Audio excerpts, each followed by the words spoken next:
Hello, good morning, everyone. As I said in the last video that I shot, today is December the 10th, by the way. It's 9 o'clock in the morning. I wanted to do a follow-on to last night's training, and I'm really aggressive about this right now because it's my hopes that for those of you that has ran the system correctly, and by the way, just to give you an indicator, those that, over the last 6 months that has run the system correctly, they are senior associates right now. Okay. And so they're right on track, right? And they just need to get some more people coming through the system. So there are some gaps in their business as well, right? That we're experiencing. They're going to have to go back and I'm going to work with them personally to cover those gaps and they'll automatically become marketing directors. And as soon as they get enough people coming through the system that properly run the system, they'll automatically become executive marketing directors. There's nothing special about an executive marketing director other than at some point in their career that they settled down, they slowed down, they got out of the game, got into the business, realized how the business actually worked, and they applied the right disciplines, leveraged the right key components inside of the system and basically just did what the system said. So they trusted in a trainer in the system and they did exactly what they were asked to do. Okay. And they asked questions along the way. That's very important, right? But they did it. And then now they knew what to expect other people to be doing going through. Problem that we have sometimes is that someone doesn't go through the system correctly and they may be a recruiter, they may recruit some people, and then they start trying to tell those people how to get through the system. That means you get stuck, right? Because you don't even know the system. If you haven't done it, you don't know it, and therefore you confuse a lot of people. And I can tell you right now, I'm just being flat out honest with you guys right now because I want everybody to win, and I know that that's impossible. Everybody's not going to win. Some people choose not to get an alignment. But if you are talking to anyone about your business here, so you should be at the place right now where you should actually have had, and if you don't have these, you can get in contact with me and I'll get it to you. But you should have this field training sales guide if you actually are in the CFT process. There's a recruiting and building guide that you should have if you're in the CFT process. And then there's also a manual that looks like this. It's the system manual, which all of you should actually have. You want to study the system manual, just like you were taking a college course or something like that. This is going to pay you a lot more. You don't end up with the student loan debt and all that. But if you actually look at the system, you're not going to understand the entire system by yourself by reading it, right? And that's why it's important that we walk you through it at the same time that you're reading the manual. But anyone that you talk to about your business, if they're not talking to you the way the system flows, then you're in the wrong conversation with the wrong person. I just got to tell you the truth this morning, right? Because I want you to win. And there's some people that, unfortunately, may have had some success, without running the system. And you're not going to be able to duplicate what they did, right? So it's very, very important that you understand this. So I'm going to do a follow-on in reference to what we trained on last night was basically how to close, right? So we were focusing in on closing. And I'm going to start from the beginning of the presentation. And this is you actually doing the presentation. A field trainer knows what to do, and they should be coaching you on that process or whatever, right? TTHT and all that. I want to thank you guys for actually being here this evening. I brought one of the best trainers in the entire industry here with me this evening. Uh, and then, we're going from there. One of the things I want to mention is you're either a trainer or you're a trainee in a field training appointment. Trainee never talks. Trainee just goes through the presentation and learns, and they ask questions afterwards, but they never talk during the presentation because a closer knows how to go from A to Z in a straight line. When a trainee starts talking, they make the process go like this instead of like this, right? So just so you know. So to get back, you going through the presentation, obviously you got to have your little 2-minute story here, why you actually joined the company, what you've seen the company actually do for people, on and on and on, right? Then the credibility slide, basically this is our credibility. You guys have seen this done many a times. And then we go through the three rules of money, right? So in the beginning, when you're doing your 2 minute story here, first thing you got to do, we talked about the 8 step sales process last night. Step number one is building rapport. So this is the building a rapport slide, right? So before I tell my story, so I need to be more interested than interesting, right? I need to be more interested in them and what they need rather than being interesting in telling everything that I know or that I think I know, right? So building a rapport, and it doesn't matter. This could be your sister, right? That you see every single day or you talk to every single day. Your rapport building in that case is going to be, so how's this going? How's Johnny doing? How's Lisa doing? I know Lisa was actually cheerleading. Is she still cheerleading? What season are they in? What sports are they playing? Boom, boom, boom, all of this stuff, right? You got to build the rapport. Because see, the thing is that they know what you're meeting with them for, and they think that you're going to try to sell them something. And you got to break that down, right? You got to relax them, the rapport building, relax them. People don't care how much you know until they know how much you care. So if you just jump into a presentation, right, then they don't know that you care at all, right? So they think you should still, that just reinforces the fact that before you came, they thought you were going to try to sell them something, and now here we go, right? And so you got to be able to build a rapport. If you don't know the person that well, one of the things that I do a lot because I'm real interested in a lot of stuff, right? I say, so what is it? Let me ask you guys a little bit about you. What is it that you do? Now you can use the TRC. We've gone through the TRC, trust, respect, customize. You can use that, right? I generally do TRC without using the form. Therefore, my flow is just a little different, right? But you want to study that and you want to flow with it, right? But so in the beginning, I have to build rapport before I even get to the TRC, right? Trust, respect, customize. The first thing I got to do is I got to build that rapport. And then in building the rapport, I'm just making a connection if I don't know them that well. So I asked them, so let me ask you guys, what is it that you do? And it's a little different nowadays. We used to be able to go into households and see pictures on the wall. So we saw trophies and all that stuff. We could ask about that, right? But today, we don't see any of that. We just see them on a Zoom screen in most cases, right? By the way, 2026, we're opening a Charlotte office, okay? But anyway, what you do is you say, okay, well, what is it that you guys do? And you can find the dominant one right now because that's the first person that's going to speak up, right? So if the lady speaks up first, that means she's the talker. She makes the decisions. If the man speaks up, then he's probably the decision maker. He may not be the talker, right? But he's the decision maker. And you'll find out who the talker is, who the decision maker is, and you have to pay attention to them, right? Because you're trying to service them. So if someone tells me that they're an engineer, I know that there's a lot of different types of engineers. If they tell me a doctor, I know there's a lot of different types of doctors, right? And so I'm going to ask a little more. So, what type of engineer are you? And if they say like a computer engineer, well, I don't really know what a computer engineer is. In my mind, it's probably different at every company, right? So I'm going to ask, what does that mean? Do you design software or hardware? Or because I know software, hardware, right? And so when they begin to tell me, people love to talk about what they do. And generally, you can't come home just throwing up on your spouse every day about what you do. So now I'm giving them the outlet. The spouse is listening. I'm giving him the outlet. He's feeling good, right? He's like, boom, boom, boom, right? And then the wife, a lot of times if she's the quiet one, she may not say anything, especially if she's like a stay-at-home mom or something. For some reason, they kind of suppressed, I believe, and it's my job to make her feel good and involved, right? And so I say, how about you, ma'am? What is it that you do?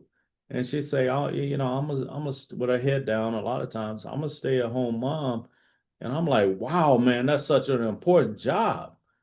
We one of the things about our company is we value stay-at-home moms so much because a lot of times people don't understand what it would cost in order to do all of the things that you actually do.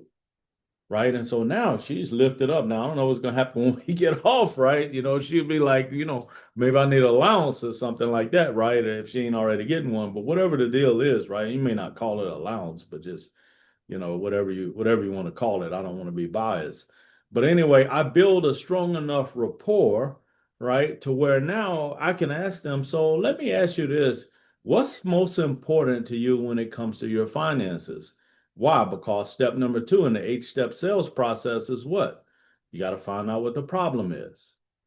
So they're going to tell me what the problem is when I ask them what's most important to them when it comes to their finances. Step number three in the process is to find out if they want the problem solved. So once they tell me, well, the biggest thing is, we're trying to, they might not say the biggest thing is, they say, well, at this moment, we're in the phase where we're trying to pay down debt. A lot of times what people are trying to tell you is that we don't have any money to do anything else, right? So don't pay attention to all of that because they do. Right. So they might say, we're in the phase right now where we're paying down debt and, kids' college education, we're kind of concerned about that and also our retirement, right? So let me ask you this. If there was a way for you guys to actually be able to accelerate your debt payoff, know for sure that you're going to be able to get the kids through college if they decide to go and you want them to go. And you also meet your retirement objectives, whatever they are within reason. Is that really something that you be wanting to do? And they're going to say yes. Now, if I would have went in there cold without a good rapport building and all that, they would have said maybe. Yeah, maybe we'll see what you got, that type of thing, right? We'll see what you guys offer. Now we're friends, and they're gonna say yes, absolutely. That's what we really want.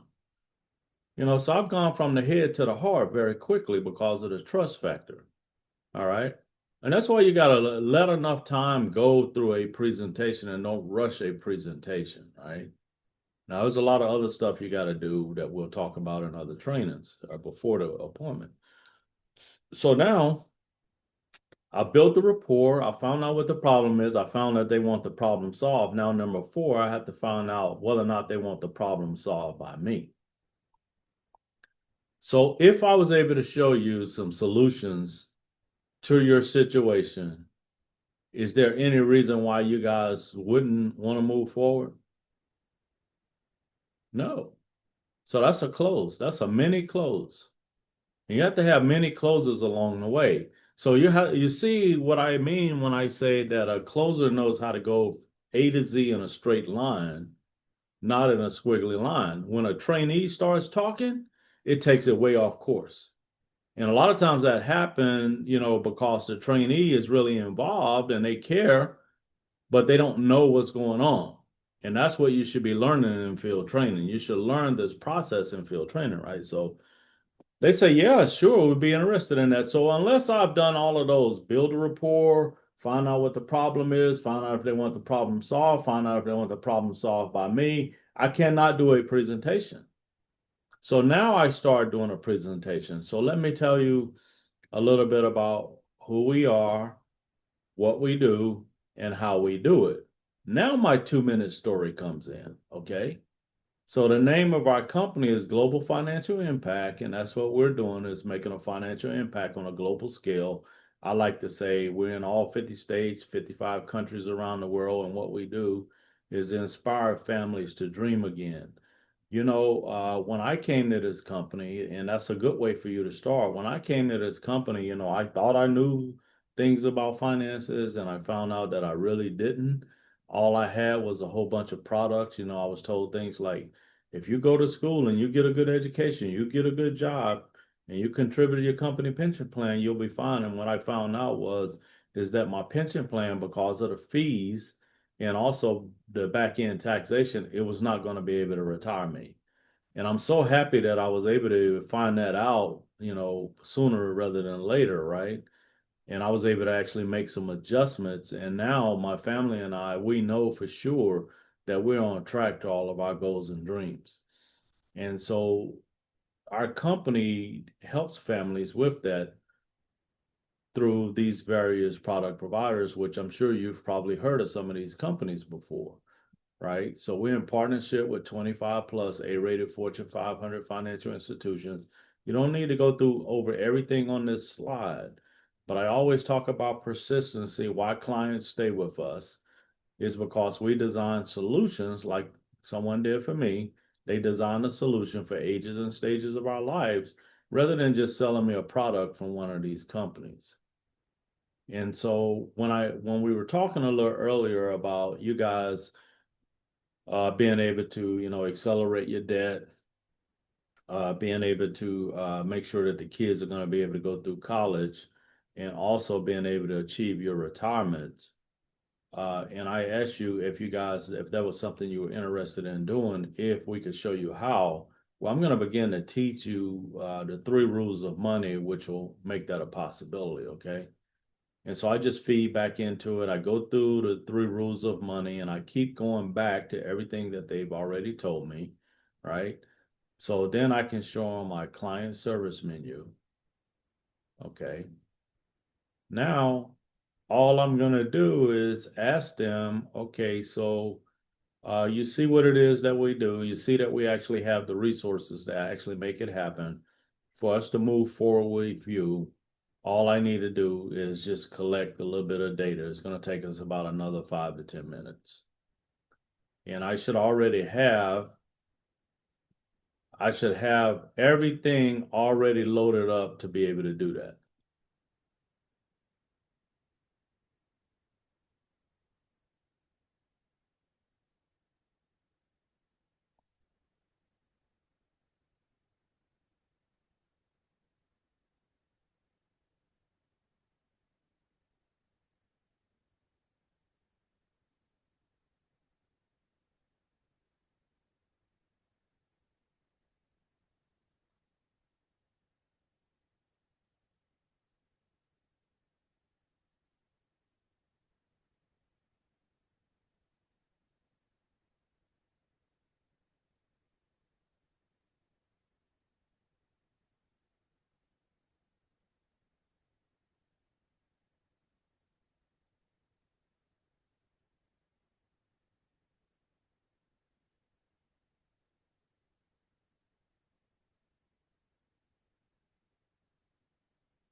Okay, so what I'm going to do now is I'm going to actually open up my financial needs analysis data sheet.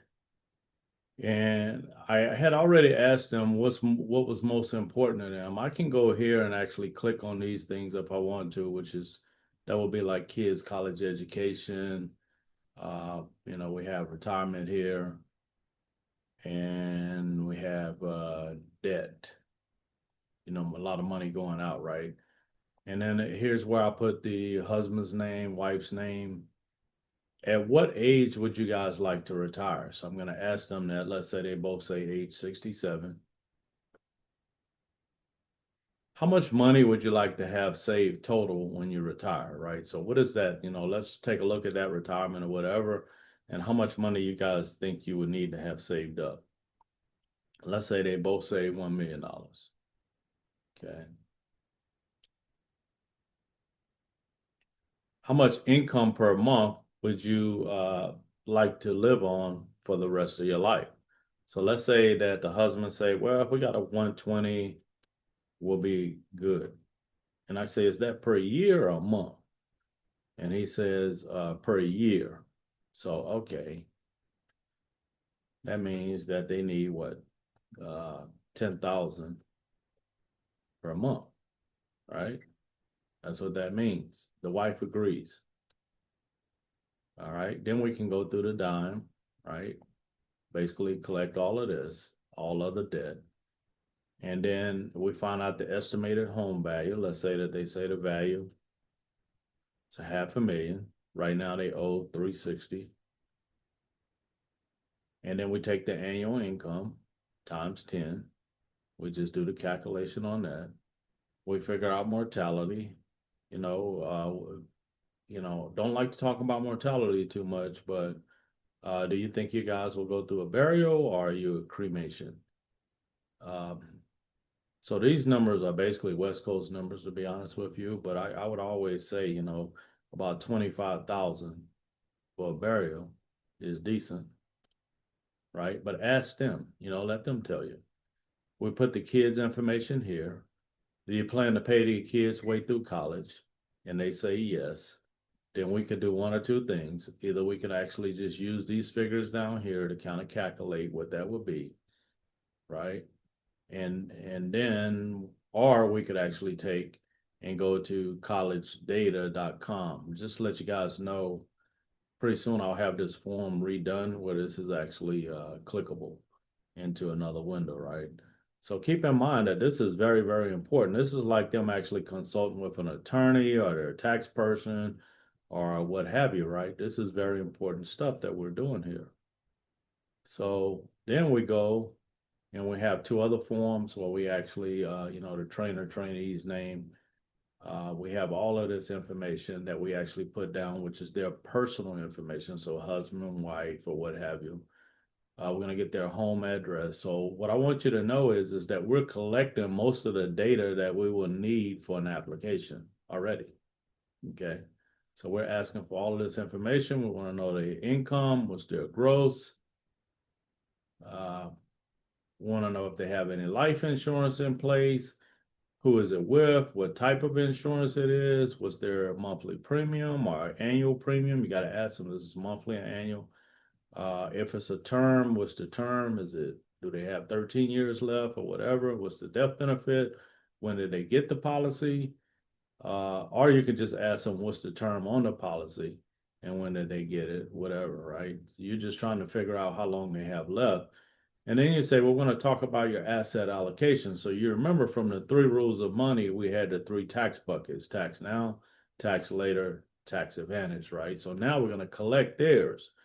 So first thing I'm going to talk about is your taxable accounts. Do you have any stocks, mutual funds? I always start with stocks and mutual funds, okay? And they say yes. Boom. I find out who the investment is with, the balance. Are you making monthly contributions right now?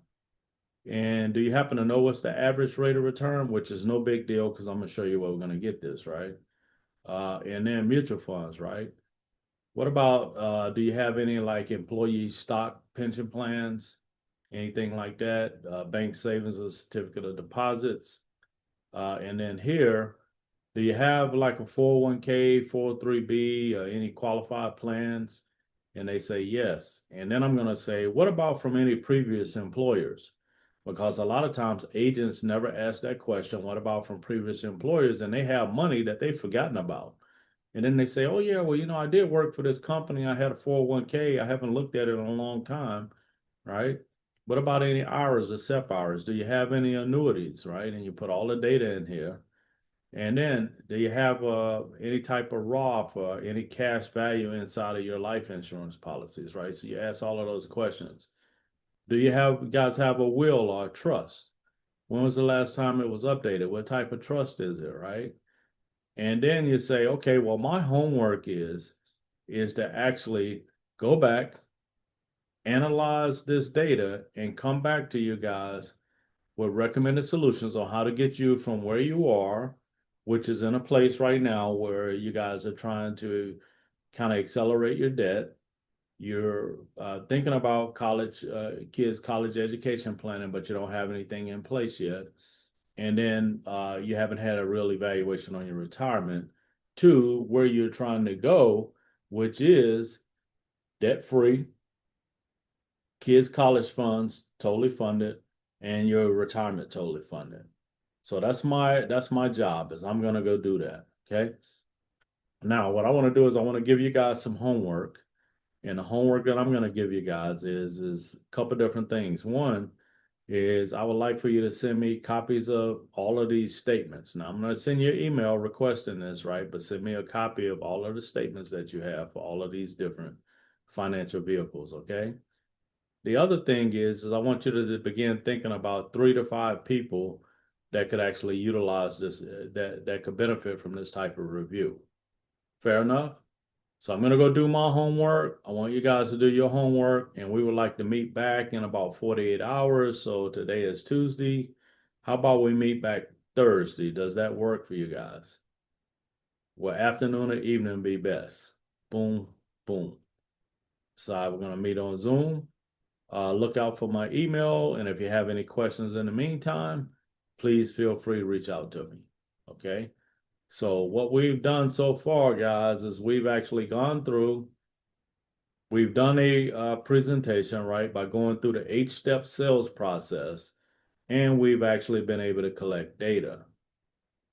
So the major reason why we collect data on that particular appointment is because the myriad of things that they said that they were looking for, right? They were looking for the debt restructuring. They were looking for uh, they're looking to actually have kids' college education taken care of, and they're also looking to get their retirement in order. So now the financial needs analysis that we just did, it takes care of 2 of the 3 of those, right? So it basically it didn't do a good job on the breakdown of the debt is the thing that we have. So now we're going to need to send them in the email a request for all of their debt statements as well as all of the asset allocations. So the email we're going to send out, we're going to just basically say, you know, thank you for meeting with me on today's date. It was a pleasure getting to know a little more about your financial goals and dreams.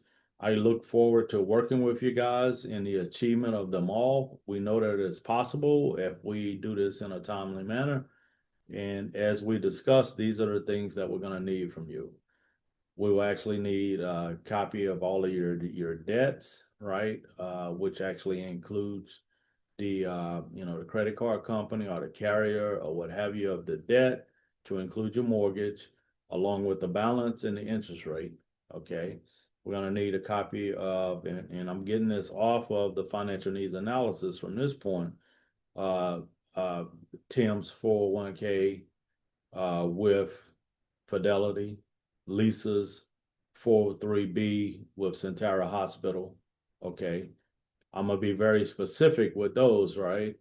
And then also the mutual fund that you guys actually have with T. Rowe Price. Okay, so I'm going to be very specific, and we'll need the declaration page of your life insurance policies. Okay, so it's important that we actually get this within the next 24 hours, so we'll be prepared to meet with you guys on Thursday. Okay. So they get it to us by Wednesday. We have a chance to work it up. Thursday, we actually go back and meet with them. We actually have this thing all figured out.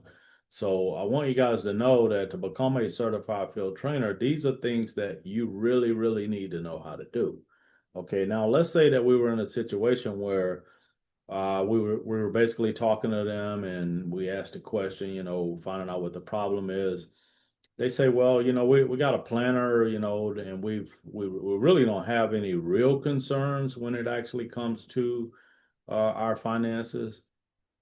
And you say, well, we do work with a lot of people that actually have financial planners, and we find that a lot of cases, we might have some supplemental stuff. So go through the presentation like you would, and generally when you get through the 3 rules of money, because their financial planner is not going to teach them that.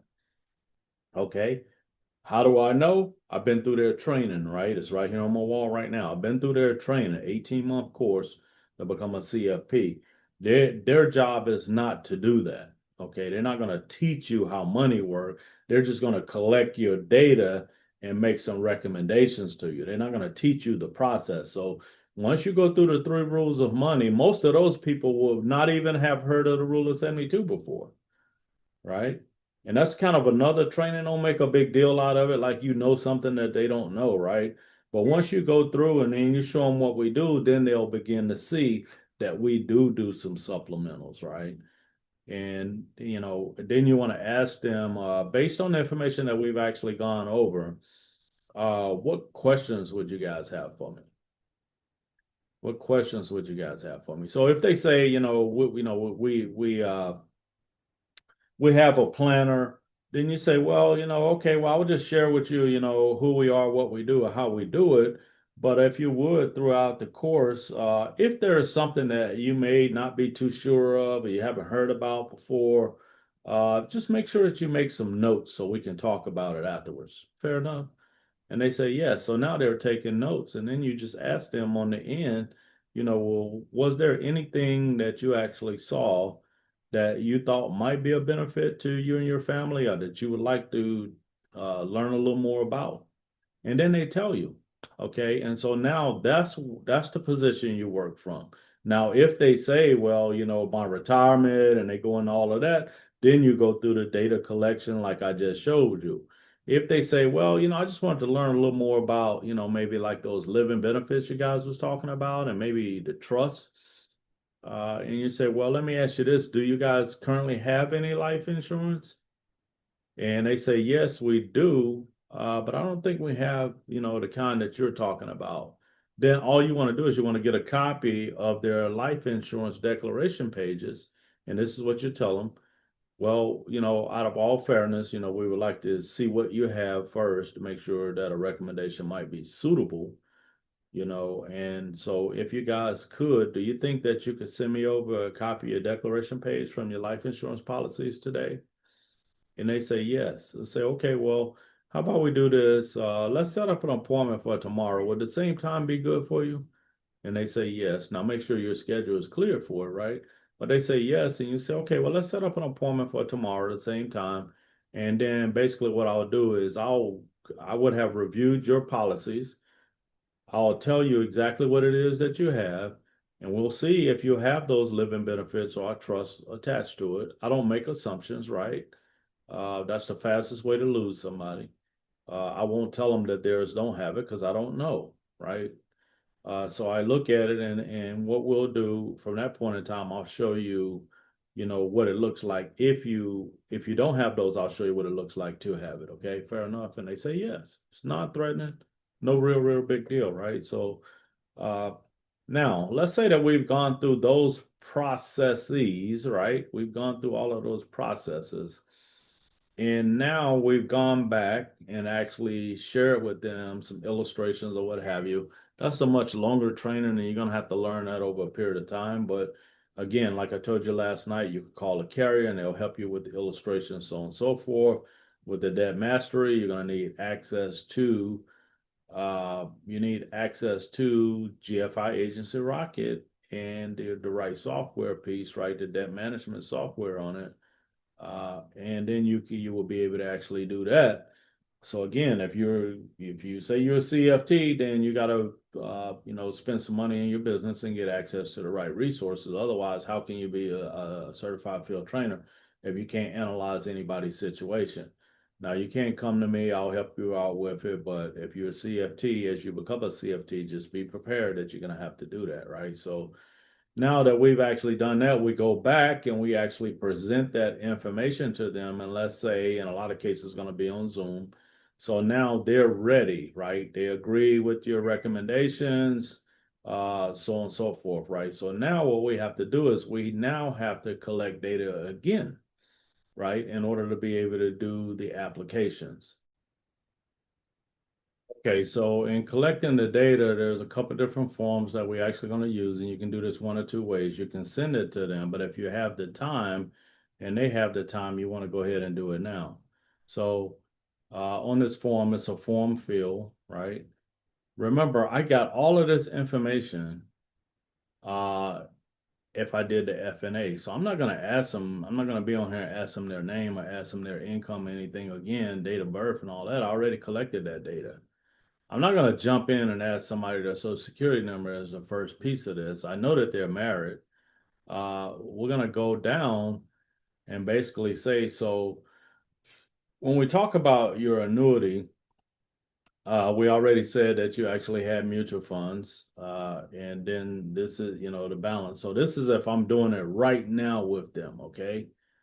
Uh, I've already had the statements. I already know what this is. So when I go into this appointment, I should already have this pre-populated, okay? So when I pull this up, all of this stuff should already be in there. Okay, all the stuff that they say that they had, right? And I have their true numbers in here. So I'm not going through all of this. The same thing with the name, annual income, date of birth, address, phone number. I already got all that filled out. Marital status, I already have it filled out. I have the employer in there because I asked them about that. I just don't have the address and phone number. And by the way, I'm going to need that. Okay. So let me ask you guys, I've collected a lot of data from you guys, but what would you say is your net worth? And when I say net worth, we generally calculate about 5,000 per room of furniture, any jewelry that you have, equity in automobiles. We also include in the equity that you have in your home. Uh, and in addition to everything else that we actually have down here. So above and beyond these things, when we talk about rooms of furniture, and then they start thinking about things that they've never thought about. So again, now we're back to a professional environment, which means they're going to give me the rest of the data that I asked for. Okay. If I didn't do this process, they're going to get skeptical and they may not want to give me all the data. So now, could you guys possibly, grab your driver's license and let me get your driver's license number and expiration date? Okay, and that's in the state of, why they telling me, and that's in the state of Ohio, is it? Okay, all right. So would you guys be each other's primary beneficiary on your applications? And they say yes. So I don't need to ask for this information. I already have it. If they say yes, then all I do is I type in spouse while I'm meeting with them.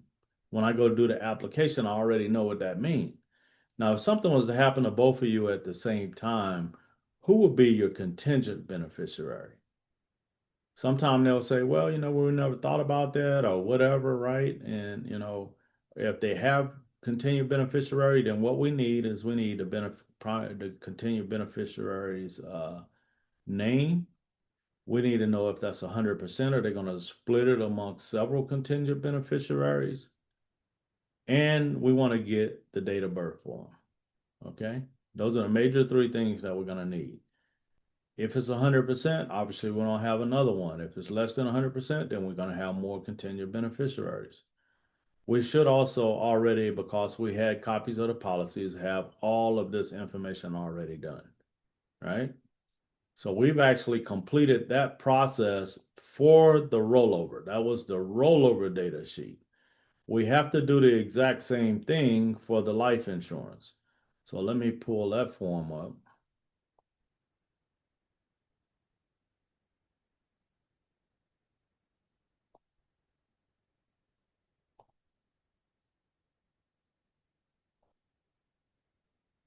So this is the life insurance data sheet, okay?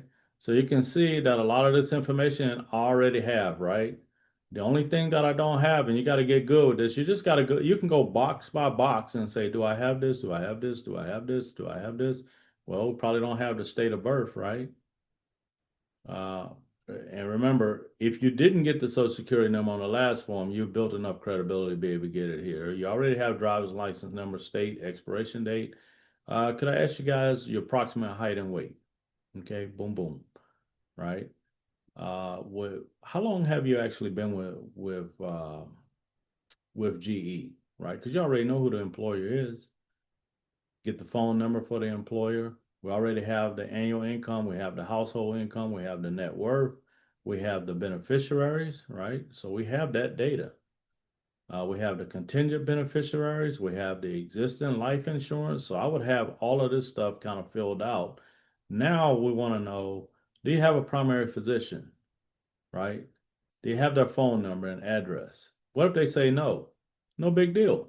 You know what I do? Is I take the primary physician's name after the appointment. I go on Google, look them up, and they're going to have a local phone number and address for that area. No big deal.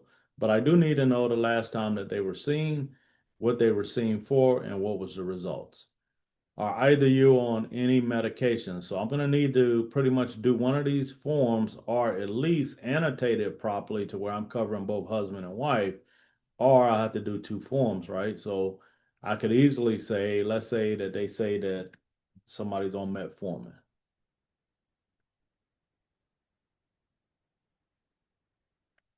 I could easily say husband, right? Instead of doing two forms, all right? So I could do that throughout the entire thing. Want to know the dosage, the frequency of the meds, right? And we go through that. Any additional insured. So if they're trying to cover the kids on the policy, we need to collect data on that. All right. And continuation. And then just to actually get your policy started, we'll need your banking information. So the bank, is that checking or savings? You give me the route number, account number, and that's it. So now what I'm going to do with this is I will actually go and prepare your applications. Okay. I should have those over to you later today or first thing tomorrow morning. And I'll just need for you guys to actually review the applications, electronically sign them, send them back to me, and then we will send them to the carrier to get your approval. Is there any questions that you guys have for me? Now, one of the things in particular is every single appointment I have to reestablish the rapport. Now, you got to understand that these people aren't used to actually meeting, especially if they don't have a financial planner. If they have a financial planner, then they probably are used to meeting with someone in the financial world on two or three separate appointments, and they're pretty lengthy appointments. They're detailed appointments, and they're used to providing data. If they've never had a financial planner, which is most people, then they're not used to that. They're used to actually buying a product, which means they sit down with someone for 10, 15 minutes and they sign an application and it's over. So they don't get all of this stuff. So don't make your rapport building too extensive. You're not coming in every time to make a friend. You are the business professional and you need to carry yourself like the business professional. Don't think that you're going to win people over in this realm by becoming friends, right? People do business with people that they like, so you got to be likable, but also that they trust, and they have to trust you as being an expert. So that goes all the way down to everything. Do you look like the person that can handle their finances? Do you act like the person that can handle their finances? Can you answer their questions, right? All of that stuff. Or do it seems like you're trying to avoid questions? Does it seem like you just don't know the answer and you're trying to give an answer and you're not sure of it, which means you talk past the answer, right? The other thing is you're talking past the close. There are so many things that you're going to have to discipline yourself to do over a period of time. Do you act shaky? What's your demeanor? What's your body language? Are you slumped down in the chair? Are you acting kind of timid? Are you moving around a lot? Is your eyes blinking a whole bunch? That type of all of that stuff really, really matters. Okay, it really, really matters. What's the aesthetics? The Zoom that you're on. What's the etiquette look like? Is it a professional background? Are you in a professional area? Or do I see people walking around behind you? If people are walking around behind you, why would I give you my social security number? So you can see that like on an appointment like this, in a lot of cases on this particular appointment where I'm collecting data, I'm going to switch from the background that I normally use and I'm going to a background that reassure them of the professionalism of who we are and who I am and what we actually do. So All I can say, guys, is that you really, really want to invest in and choose to become, because it all starts with a choice. It's the choice that you make, okay, to become a professional. Don't be in a professional sport and act like an amateur. So you got to ask yourself, I see a lot of people actually doing, they may be, I know that they're doing some type of personal development, but in what? You want to get good with helping clients, and your whole thing is listening to a whole bunch of leadership stuff. You don't lead your clients. So what are you doing? What are you doing? And you don't even have a team.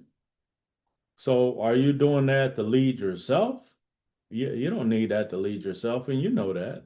To lead yourself at this moment, in your business, it's just a matter of saying, okay, well, I'm going to get focused, and I'm going to, take the coaching and mentoring, and I'm going to submit myself to constructive criticism because I want to get better. Don't be eh, too emotional, right? Don't get too emotional. Nobody's here to actually hurt you. Everybody's here to actually help you. And one of the areas that you want to get help in, regardless, I remember I was building teams, and I was wondering why my income wasn't really going anywhere.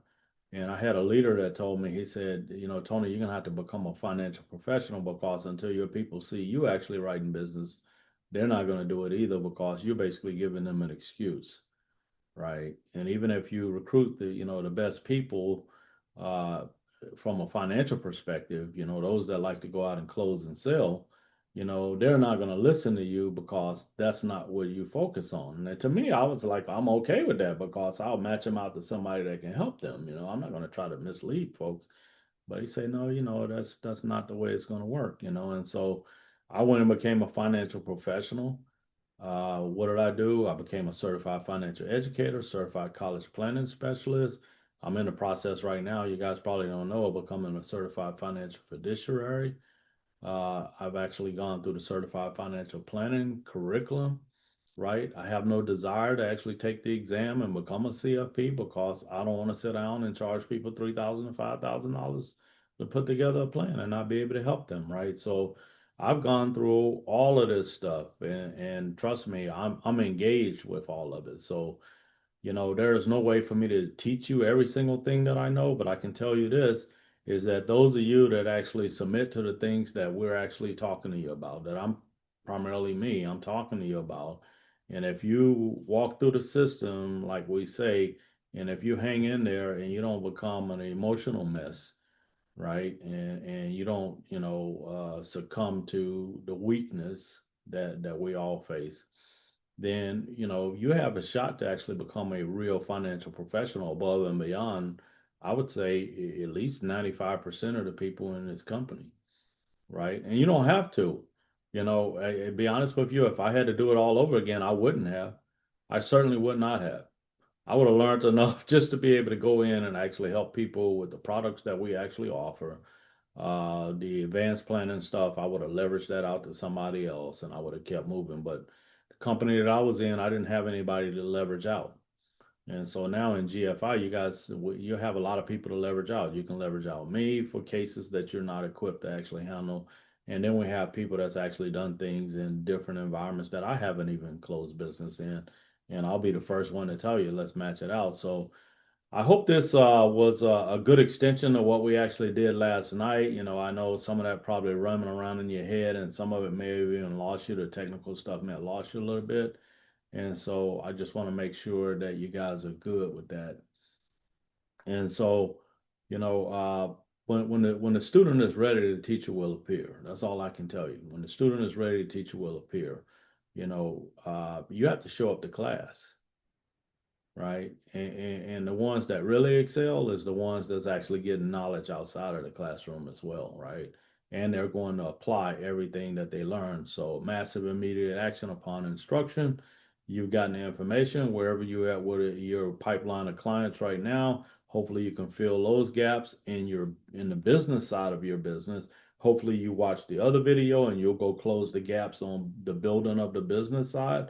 So you have a sales side and you have a building a business side. I've shot two videos today to actually help you with that. So I hope you guys take some time throughout the next couple weeks to actually close yourself on all of this. Nothing else matters if you don't do this. I'm just telling you flat out, nothing else matters. You will be better off going to a company that just sells one or two products and you just go sell it to everybody. Well, you don't have an opportunity to build a business or anything, but you're not going to win here. You're flat out not going to win here operating like that. You're not. And so going into 2026, hopefully you make a decision that you're going to change. We're not going to change the system. Nothing's going to change. You have to change you. Okay, that's what has to be changed. Full up. That's what has to be changed. So, looking forward to promoting some EMDs in 2026. Those will be the people that number one go back and close the gaps, whatever those gaps may be. If you don't know what those gaps are, then get with somebody that actually has gone through the five phases. In this team right now, fortunate that I have, but unfortunate the fact that nobody else has. I've gone through every single phase in here, and I've gone through several of them multiple times, in different environments, right? But when you look at executive marketing director, every single thing in that column I have done to get where I'm at. Okay. Every single thing I have done that, right? So you got to look at where you're at and have you really done everything in that column. So let's say that you've actually uh, didn't go through onboarding one, two, and three, right? You came to onboarding one, checked out, didn't do the homework, but now you're in field training. Okay.